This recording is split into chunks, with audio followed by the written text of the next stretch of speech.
This is Ray's Magnetic Circuitry, Part 2, Neutralization. I have an arm with a base of magnets on it. It can be disengaged and engaged. When it engages, it's turning and firing a little flapper magnet. The flapper magnet is torquing a small motor generator, which in turn is feeding 5 flashlights. Each flashlight has 9 LEDs, total of 45 LEDs. Okay.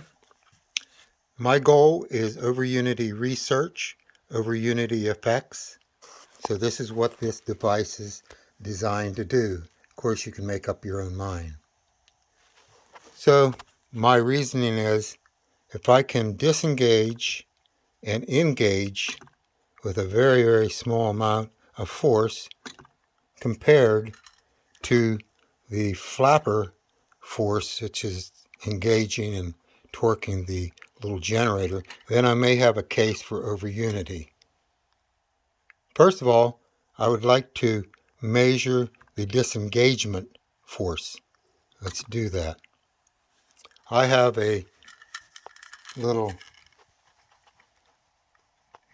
ounce measurement. You can see it going up and down. That'll be what you'll be looking at.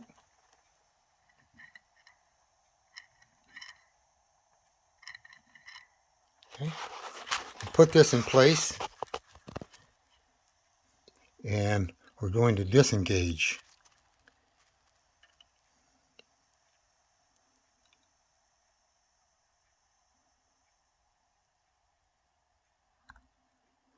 You see that was just almost absolutely nothing. Okay, now we want to take a measurement on the engaging. First of all, I want to keep the flapper from moving until I want it to fire. In order to do that, I put a little trigger in there to hold it in place.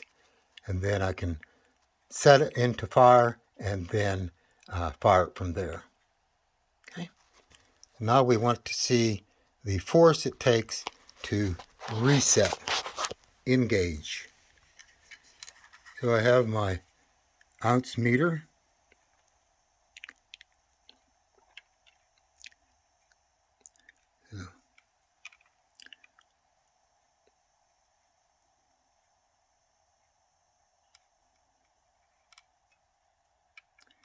There again, you can see it was just almost nothing.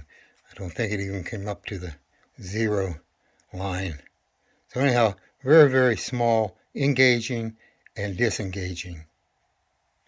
Now what we want to do is measure the force it is that is acting on the flapper. So let's go ahead and fire it. See if it has enough torque to fire it. So the action which is going on, just to kind of show you, the flapper magnet is engaging and disengaging, firing, resetting.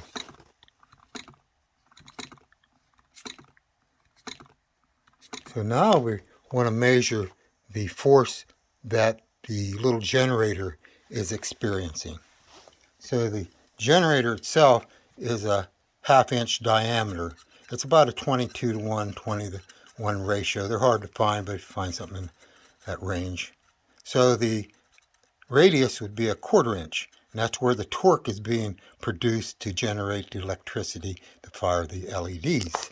So what I did, I made a mark a 1/4 inch out from the axis. So there's my mark. So let's see. Hopefully, if I don't have any measurement, the same as the engaging and disengaging, then I have no case at all. But if there's something very evident that there is more power here being produced, then we'll go into that. So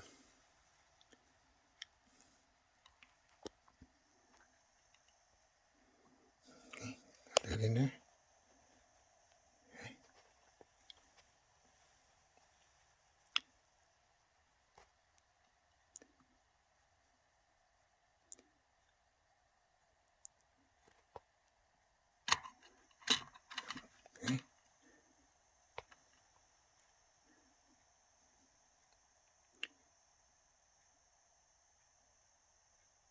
about 7. That's what I had earlier. Okay, about 7 ounces to make it fire. So that is definitely very evident that the engaging and disengaging forces were much less than engaging. What I have down here, the base magnets, we have a 1/2 inch by 1/2 inch, 2 inches long neomagnet, which is very, very powerful pull-off forces, well over 100 pounds. The sides, they are 1/2 square by 1.5. The inside one is 1 inch. Now, the amazing thing is this, even though there is physical contact with this very powerful magnet, which you can see, we have a neutralization coming into effect. I can touch that and have no attraction at all. Ooh. You can see how powerful that is. But the metal itself, the metal bars have become neutral bars.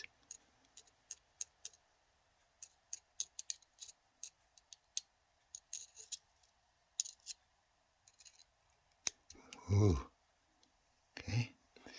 Instead of coming up and down, I don't do that because it catches the north magnetism, and it's a better testing if you come in at an angle so you don't get that, so you're touching the metal itself. There's the neutralization. What's happening is that the flapper lines, fields of line, they're coming up, and instead of gripping, they're able to slip and slide. If you've ever seen a picture of a magnet field, these magnets have all kinds of whirls and twirls and angles, and so it's very easy for other magnetic fields to come in there and grip and lock.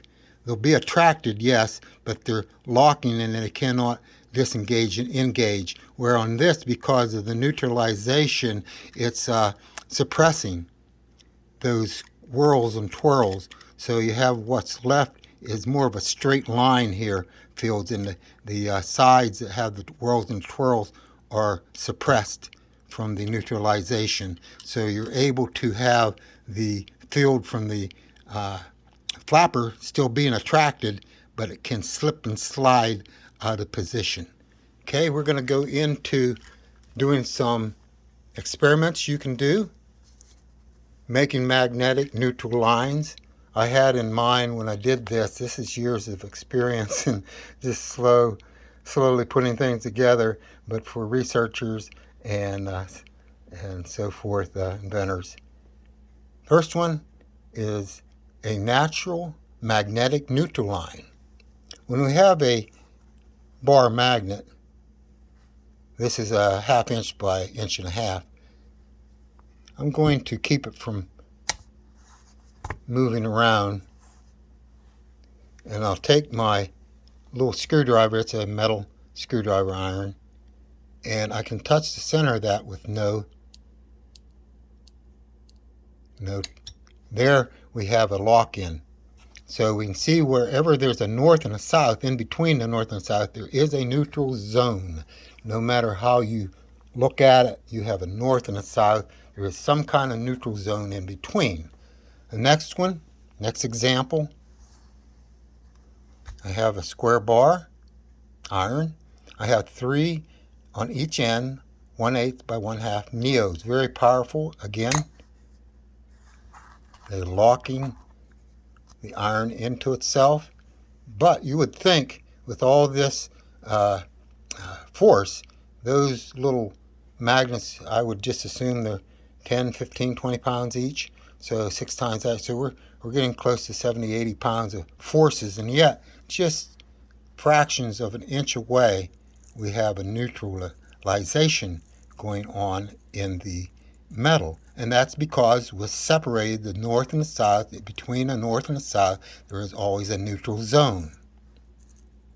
Okay, it's just wider now because we brought the distance further out.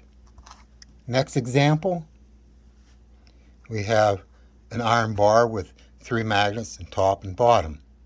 There again, you would think all those forces there, that the iron having physical contact would also be magnetized. But there again, if I'm real careful, I can go the whole way through there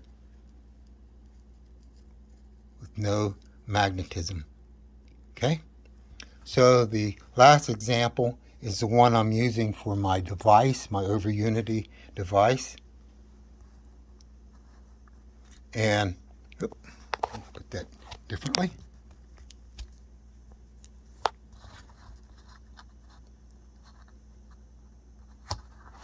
Hope it holds on there. Okay. Not on there real good.